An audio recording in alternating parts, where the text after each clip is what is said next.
And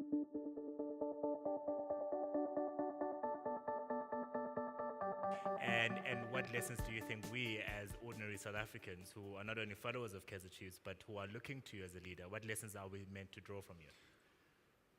Well, I've worked in quite a few countries. I mean, my father, God bless him, he used to say that you've had more clubs than Jack Nicklaus, but and they've taken me all around the world. And I think what I take from working in different countries with different cultures, with different mentalities, as a coach, is just finding the keys to open the boxes.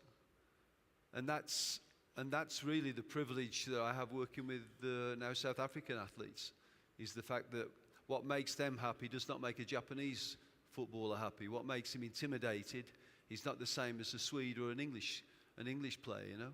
So that is the privilege I have through working all over the world. And the things that normal people can take from watching Kaizer Chiefs or watching Orlando Pirates or watching Manchester United is that it becomes a sort of microcosm of life, you know. You get hit, you go down. You stay down, you get sold. You get yourself up and win a championship, you're worth a lot of money. And that's the sort of players that we want. You know, the resilience, the enjoy the challenge, solve the problems, don't turn your back on them, don't lie down. That's the sort of player that we want, and I'm sure that that's the sort of life that people want, you know, and those are the lessons from sport. Indeed. And so what lessons do you draw in leading in a sport like netball? I think just from my side, you know, it's just understanding that the players come from different spheres of life, and just how do you get them together to produce the results that you know that we aspire to. And one of the things, just understanding and knowing our players very well. We're all different. We all have different skills and attributes. But how do you get those goals that, you know, I mean, it's not a professional sport for us, but we do it because we're so passionate about it. How do you get all those goals to make the sacrifices that they do, you know, to still deliver and to still go and carry the South African flag high?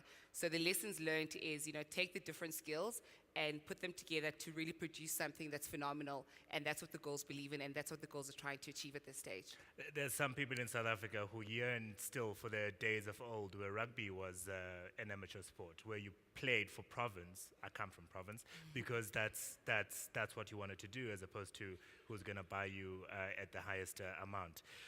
I sent a team to the London Olympics and Paralympics, and we enjoyed a lot of success. A lot of people, though, were saying that it was probably less to the wonderful efforts of Athletics South Africa and more to the individual and the coaching support that those athletes were getting.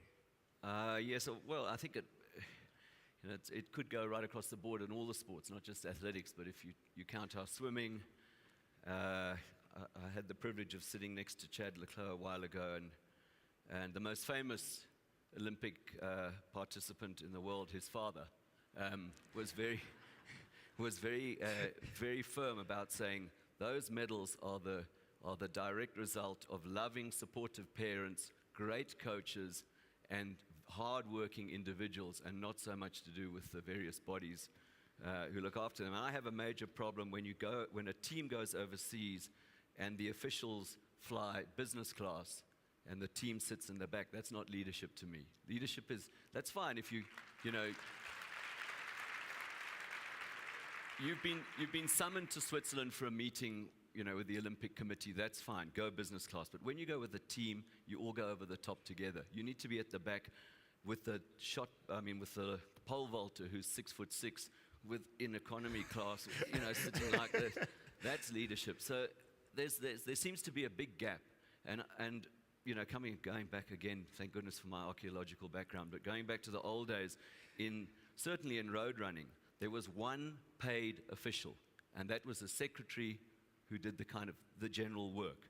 Everybody else actually did it because they loved it. Yes, all their expenses were met. You know, if you've got to fly to a South African championship, you fly there and you stay in a hotel, and that's fine. But they did it because they had a passion and a love for athletics. Now I see, and it's not just in athletics, but maybe in quite a few sports, people are more concerned about keeping their jobs. And there's a big difference between passion for the sport and seeing it as a job.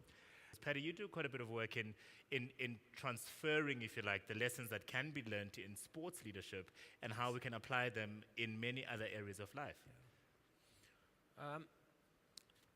As I mentioned earlier, I think to sum it up, it's on the one side is the skill and the potential in the sports science, which it's something that I dealt with when I was a fitness trainer of the Proteas in the 90s, and I think we had the best use of sports science in world cricket with Tim Noakes and Bob Woolmer, team at the time, really leading.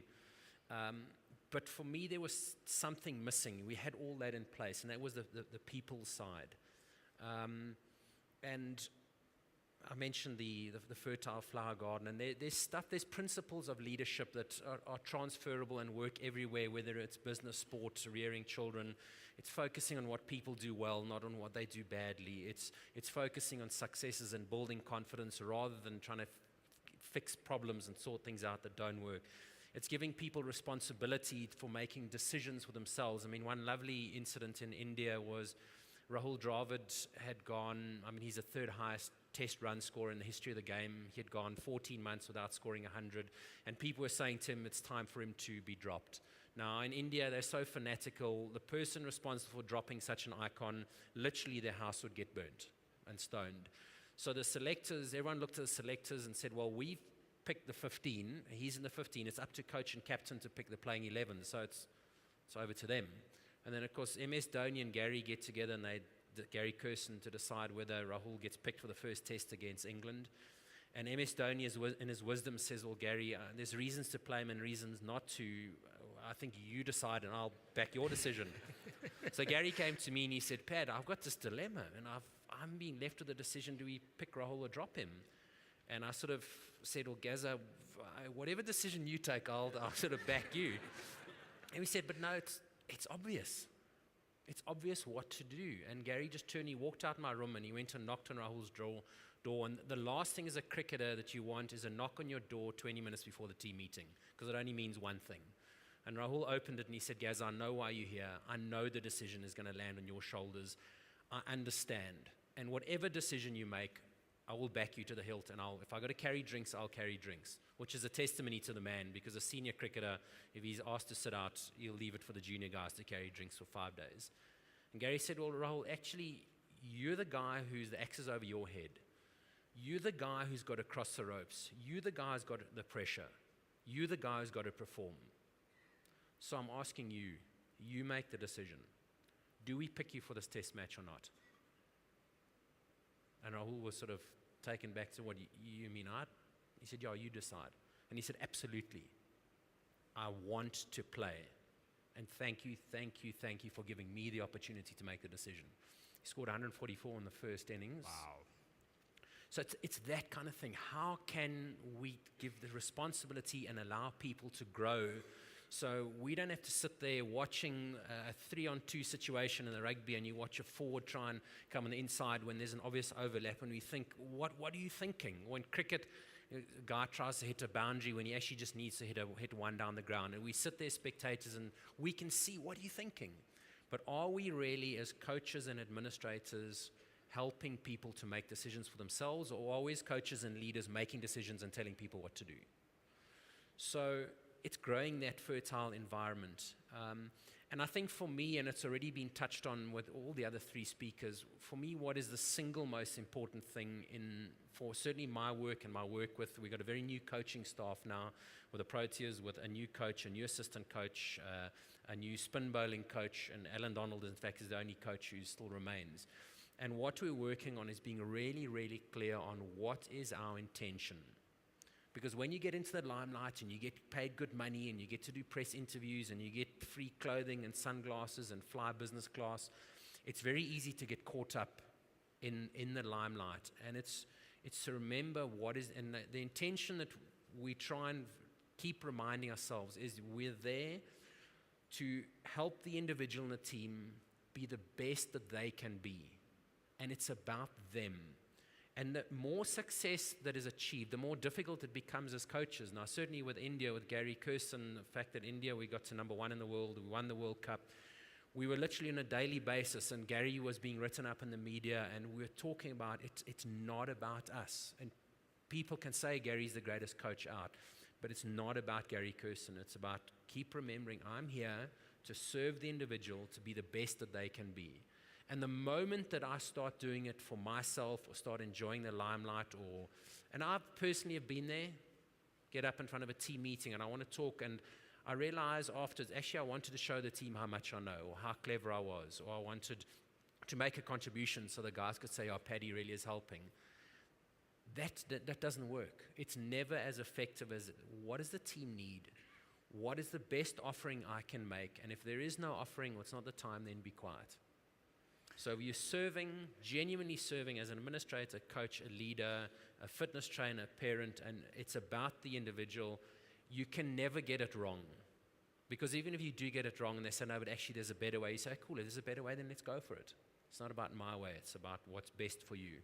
And I think that's a lovely point to end it on. Thank you very much to Paddy Upton.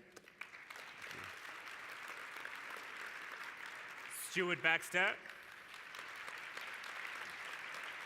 Bruce Fordyce. And Simnike Wemdaka.